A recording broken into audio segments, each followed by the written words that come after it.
Hello everyone out there in YouTube land. I know it's been a while, but welcome to the third installment of the Scent Maven's Movie Corner. So this week we will be talking about Obsessed, True Story, can I hold this right? True Story, The Theory of Everything, and The Cobbler. So I'm going to tell you what these films were rated on Rotten Tomatoes, you know, what percentage of critics liked it, what percentage of audiences liked it, what year the movie came out, and how long the movie is. So let's get started. So the first movie I'm going to talk about is Obsessed. Sorry for the glare. And it stars Idris Elba, Beyonce, and Ali Carter.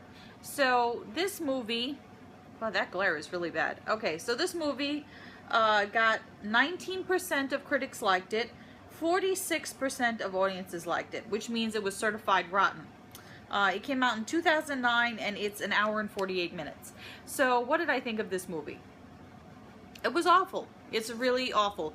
It's like a really bad version of Fatal Attraction. So basically, Idris Elba is this like successful businessman at a company. This woman, Ali Larder, she comes in and starts working as a temp, as his secretary. She's flirtatious with him. He doesn't have any interest in her, but that doesn't stop her from imagining that there's something between them. And every opportunity she has, she tries to learn more about him and find out a way that she can get to be with him. Beyonce plays Idris Elba's wife. She used to be his secretary at the firm, and then he ended up marrying her. So the people at the firm, they're like, you know, well, we know he has an eye for the ladies because he married his former secretary, and now all of a sudden, you know, new hot woman comes in. Of course, you know, there's going to be something going on between them. So basically, even though he completely fights her off, he has no interest in her at all, she conjures up a relationship in her mind, and what happens? She does all kinds of things to ensnare him, to make him look as though he's guilty of having an affair with her. But it's not interesting. It's not interesting at all, because we don't find out whether she's really attracted to him or she's just sick. They don't tell you. What else is wrong with this movie? He has no interest in her. It's not like, oh, you know, it was like this, should I be with her, should I not be with her type of thing. No, he tells her, I'm not interested from the very beginning. I'm going to stay faithful to my wife, and that's it. So there's no conflict, there's no drama. It's like she wants him, he says no, and she tries to do these things to trap him, like she'll, you know, show up at a party that he's at, or she'll, you know, she does, I don't want to give away too much of the movie. And basically she says to him, who are people going to believe? Are they going to believe you, who married your last secretary and we know that you fool around in the office? Or are they going to believe you, or are they going to believe me, you know, the hurt woman? I don't know, the acting performances were bad, except for Beyonce. She was pretty good. The only redeeming quality about the whole movie is the fight scenes, the physical fight between Beyonce and Ali Larder, who I've never heard of before this movie. Other than that, it pretty much sucked. It wasn't interesting at all. It really wasn't. I mean, they should have made it so that they were having, it should have been more like Fatal Attraction and less like a really poor imitation of it. I think that's all I have to say about that. Yeah. So, let's watch a clip. Hi, it's Lisa. Sorry you missed me. Leave me a message after the beep. You listen to me. You know exactly who this is. You came into my house. You touched my child. You think you're crazy? I'll show you crazy. Just try me, bitch. You're all set, folks. You ready for me to show you how the system works? Definitely.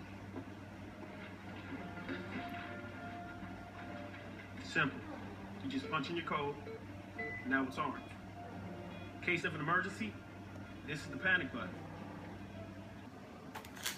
Okay, now we're going to move on to a much better movie. And this is True Story. And this stars Jonah Hill and James Franco. Two very good actors. So this got 45% of critics liked it, 42% of audiences liked it, which means it was certified rotten. It came out in 2015. It's an hour and 40 minutes long. I really like this movie. It is based on a true story. So let me tell you what this is about, because this one I was actually interested in. So Jonah Hill plays Michael Finkel, and he's a reporter with the New York Times. And he goes and he does this story about these people working on a coffee plantation somewhere in some third world country or wherever it is. And he embellishes the story, and he gets caught, he gets fired, and so his honesty and his credibility come into question, and he can't seem to find work anywhere. Just as that happens, he gets a phone call from a reporter saying that there is this man, James Franco, he plays Christian Longo, a man who, by all accounts, seems like a pretty normal family man, just killed his wife and his 3 children. And so Michael Finkel says to the reporter, well, why are you telling me this? And he says, well, because when he was caught, he said he was you. So that starts the whole mystery. So now Jonah Hill goes to interview James Franco in prison, find out why he has been saying that he is him, and trying to figure out whether he really did kill his family and why. And he thinks if he turns it into a book, if he writes this big giant story about being inside the mind of a mass murderer, it's going to bring back his career, it's going to redeem him after the whole fiasco with the story that he embellished and that got him into trouble. So it's really a pretty riveting movie, because it keeps you on the edge as to whether, you know, did Christian Longo, did he really kill his family? You know, is he a manipulator? Is he a nice guy? You can't really put a finger on him. He's very sly, and he avoids questions in such a way, and so all the time, they say on the back, it's like a cat and mouse game, and it really is between the two of them. I thought it was really great. I would recommend it to you guys. I give this one a thumbs up. Definitely check it out. And let's watch a clip.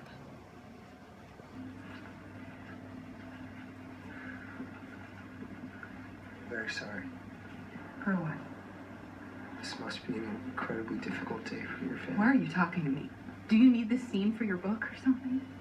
No, not at all. But you're still writing it. I have a commission I have You to had a honor. choice of so many stories to tell, and you chose his. Actually, he picked me. You pick your wedding day, Mr. Finkel, your children's names. Important things. He didn't pick you. He used you.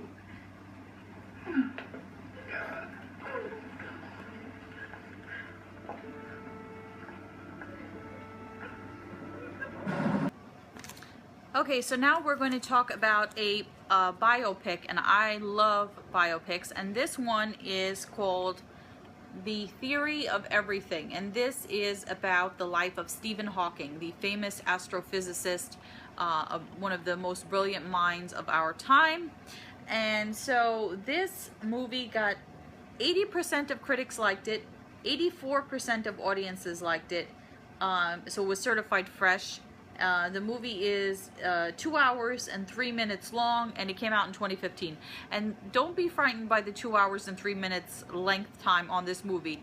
It is not heartwarming. It's, in a way, it's moving, it's touching, it's sad, it's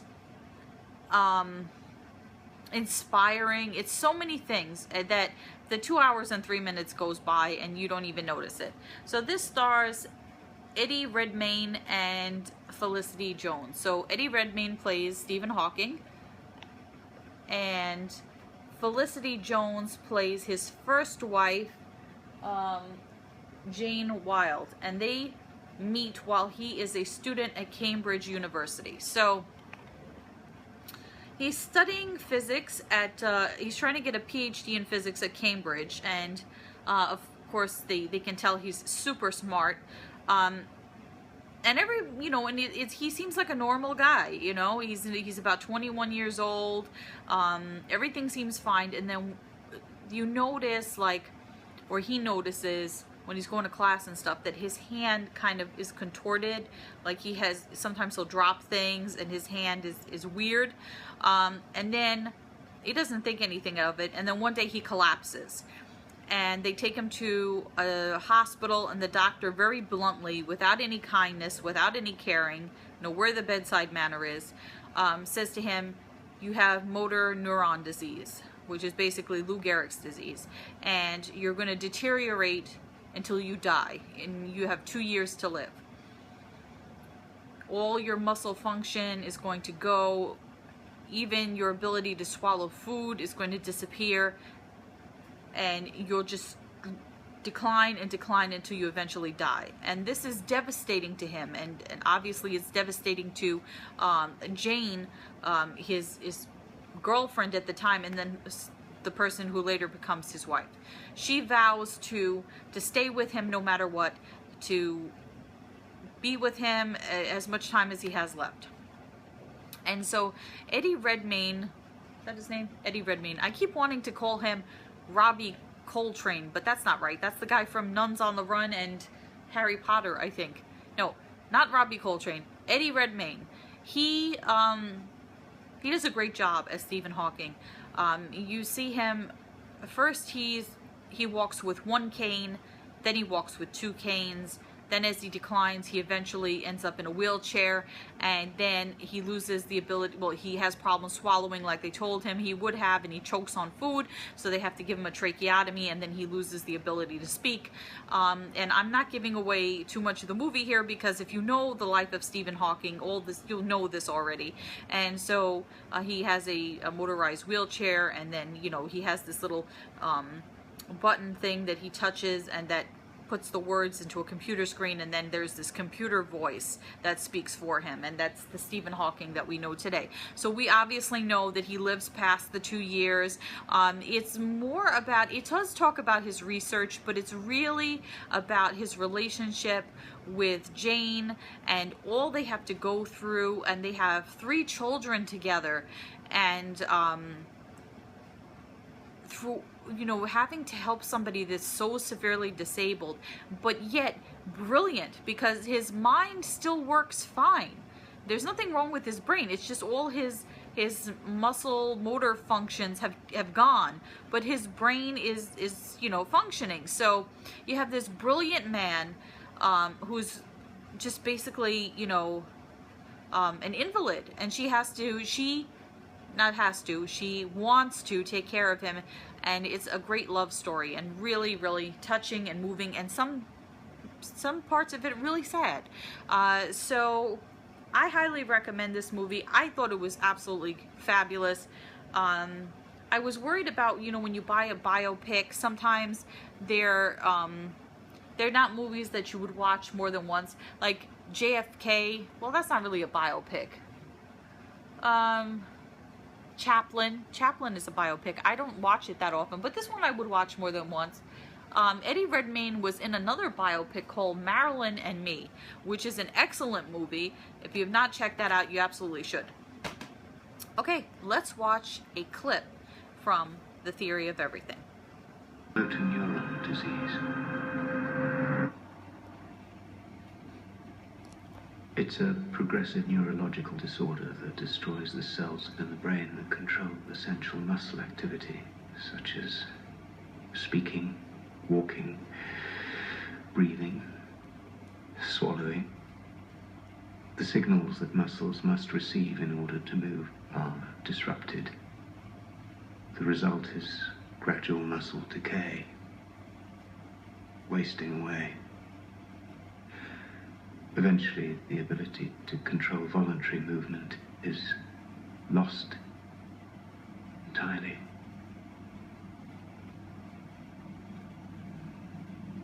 I'm afraid average life expectancy is 2 years. All right, last but not least, we have The Cobbler, starring Adam Sandler. And this also stars Method Man, Ellen Barkin, and Steve Buscemi. So, The Cobbler got 9% of critics liked it. 36% of audiences liked it. It came out in 2015, and it is an hour and 38 minutes long. So what is it about? Basically, Adam Sandler plays a cobbler. It's a shoemaker, a shoe repair person. It's not a pie. It's not that kind of cobbler. So he plays a shoe repair man in Manhattan, I think the Lower East Side, I believe. And see, it says here, Simpkin Shoe Repair. Yeah. So basically, for generations, his family, the men in his family have been cobblers, and he's carrying on the tradition.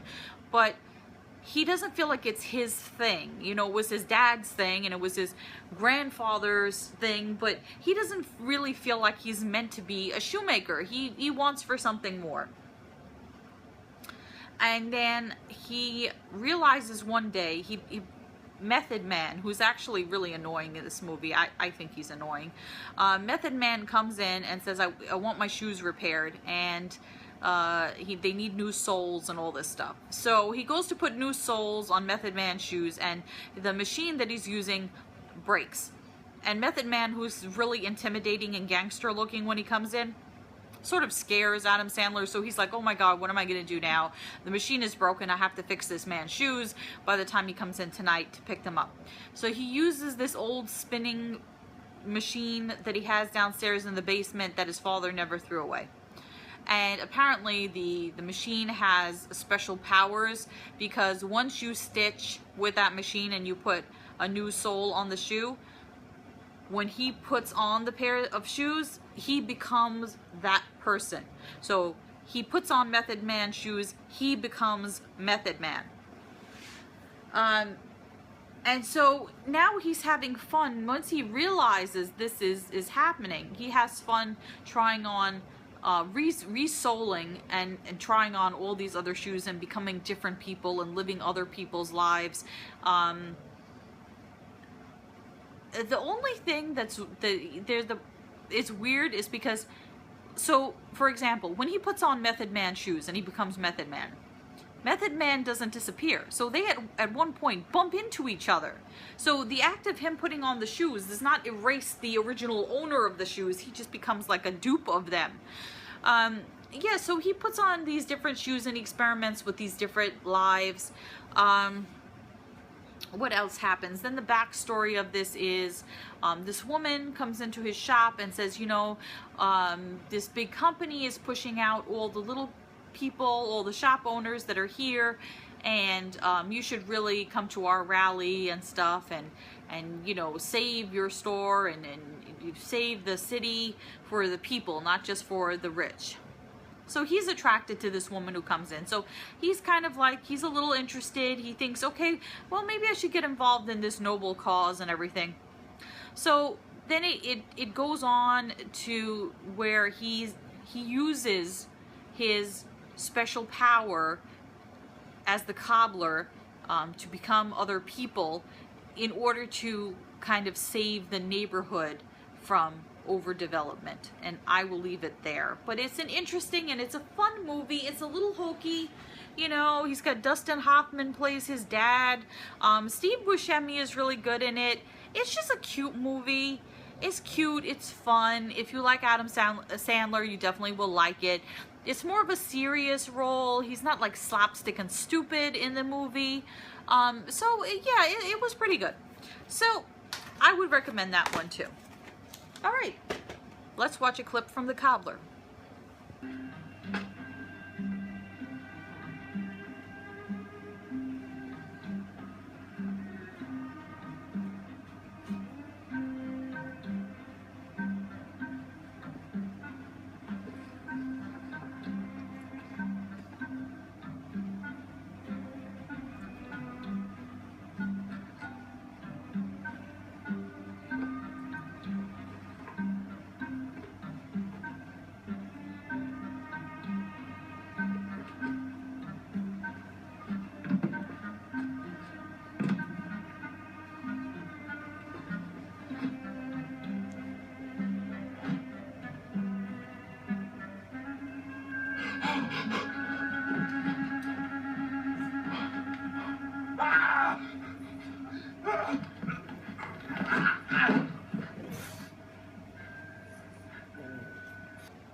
Okay guys, so that's going to wrap it up for this edition of the Scent Maven's Movie Corner.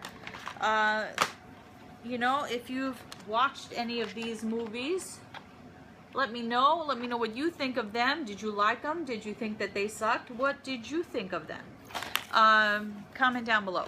And then until next time, goodbye everyone out there in YouTube land, and happy movie watching.